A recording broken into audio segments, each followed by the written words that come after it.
E é necessário que essa conversa se faça de forma civilizada. Eu fiz um outro livro, que infelizmente eu acho que vocês não têm, que chama-se Aonde Estão Eles?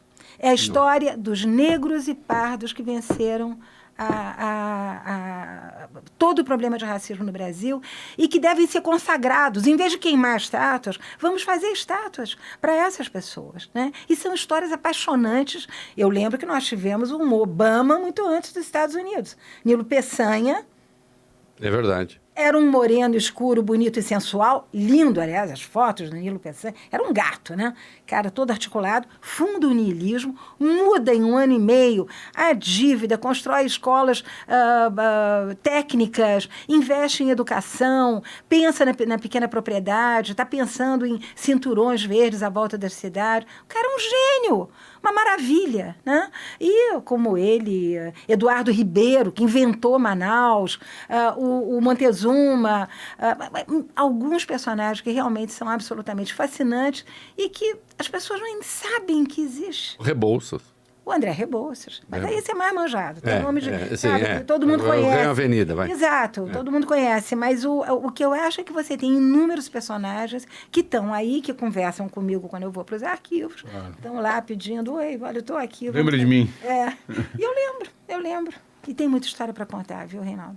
Muita história para fazer. E você sabe que, de certo modo, me ocorreu aqui, no nosso papo, que acho que boa parte da má vontade da academia, ou de certa academia, com Gilberto Freire, deriva do fato de que, quando você lê Casagrande Senzala, ele está contando uma história, ao mesmo tempo que tem uma leitura que é social, que é econômica, porque está tudo ali, mas ele também está contando uma história de uma vida real que palpita. E ele não está, se for errado você fala, mas ele não está moralizando a história, ele está contando uma história que aconteceu. E nessa história que aconteceu, puxa vida, né? Aqueles senhores, eles realmente não eram senhores nababescos, eles tinham uma vida desgraçada também, né? E essa vida desgraçada está ali. E a dos negros também era desgraçada, mas eram vidas desgraçadas num momento em que a história era isso. Reinaldo, Maria Silva de Carvalho Franco, nossa ídola. Sim. Aquele trabalho dela sobre o Vale do Paraíba, né? Gente rica como os Breves, que foram um dos maiores plantadores de café, maiores donos de escravizados, escravos, o que você quiser, ali do pedaço, saíam para a faina diária com os seus cativos e voltavam às 8 horas da noite com as botas sujas e engameadas. Passavam o dia. Você pega aquele trabalho do Evaldo Cabral de Melo, que é muito bonito, sobre aquele outono dos patriarcas, né? Dos donos, os grandes, a açucarocracia, né? Acabou. Todo mundo de fogo morto. E o relato da vida desses caras. E era uma questão de honra trabalhar. Né? Porque para nós hoje, ou para muita gente, para mim, não, amo trabalhar, o trabalho é um fardo, né? Tem essa coisa que, mais uma vez, é do coitadismo também, que eu acho que entra por aí. Enfim, isso dignificava. E eu acho que a lição que nós temos que aprender com os nossos ancestrais é que eles não se queixavam, Reinaldo. Eu duvido que você tenha ouvido do seu avô um dia, ou você dos seus avós, uma queixa. Não é nunca. O trabalho era uma coisa que dava sentido para a vida dessas pessoas. E enquanto elas tinham saúde, elas trabalhavam. É uma história linda, a história do trabalho do brasileiro. Como é que se constrói essa terra. Mas eu não entro pela política, eu não entro por conceitos, porque eu acho que isso afasta o leitor. Sabe? Quando ele tropeça na segunda página, numa descrição de um conceito, de uma palavra, interseccionalidade. Mas ao fim e ao cabo você faz isso. Ao fim e ao cabo você faz isso. Mas eu não... Você começa com factual, você fisga o seu leitor com factual, mas tem ali um libelo, crime acusatório de algo que não lhe agrada, ou há uma defesa de algo que te agrada. Em todos os seus livros. Há um projeto moral em todos os seus livros, não há? Sim. Não, assumidamente. Agora, o que eu não suporto é você ser obrigado a tentar entender, às vezes coisas muito complicadas, né? Um conceito que vai simplesmente fazer o teu leitor broxar. Eu não quero isso. Quero que ele entre na história comigo, né? Viaje comigo na história, aprenda um pouco sobre o país dele, tenha prazer. Né? Tenha prazer.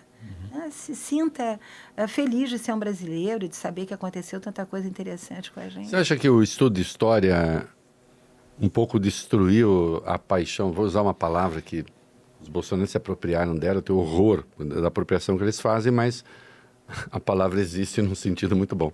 Destruiu um pouco a paixão da narrativa, dos atores que estão ali? Eu acho que o que aconteceu, Reinaldo... Bom, primeiro, devo dizer que nós temos historiadores brilhantíssimos. Sim, claro. Brilhantíssimos. Alguns anônimos. Né? Eu trabalho... Às vezes eu abro para fazer um livro, eu vou ler uma comunicação de um aluno que eu jamais vi, né, que está na Paraíba, que é uma semana de história. O trabalho dele é brilhante.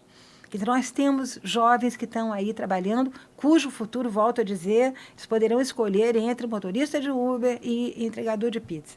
Mas trabalhos absolutamente brilhantes. Agora, a capa do trabalho acadêmico afastou completamente essa história brilhante que é feita nas universidades das pessoas. Ninguém lê aquilo, ninguém consegue subir a montanha pedregosa de uma tese de mestrado ou doutorado, por mais genial que ela seja. E, ao mesmo tempo, me parece, eu tive essa experiência em várias universidades, eu tive na USP, depois tive na PUC do Rio, depois tive numa privada, Salgado de Oliveira, onde eu trabalhei, conheci o trabalho escravo. 1 ano sem receber. É uma vergonha, né?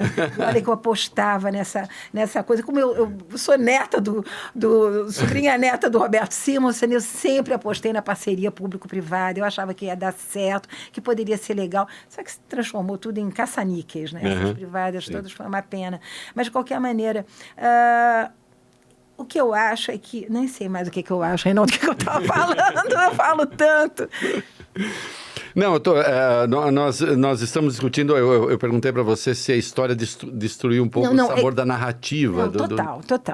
Você não consegue. Despersonaliza, tudo, é né? como se não houvesse E essa pessoas. nova forma agora de quote, né, que você tem que botar, você faz uma frase, aí você está citando alguém, você bota o nome do cara no meio da frase. Quem é que lê uma coisa dessa, Reinaldo? Né? E o prazer que eu acho que os meus colegas acadêmicos têm de conversar entre si. Né? Uma das coisas que eu várias vezes interpelei colegas quando eu estava na USP é por que nós não nos aproximávamos da educação. A educação estava ali do lado. Faculdade de Educação, com gente brilhantíssima também. Por que não perguntar como é que você pode chegar para um garoto de 12 ou 13 anos e fazer ele se interessar por história, por personagens de história? Hoje o professor que está no chão de fábrica se lasca, mas se lasca.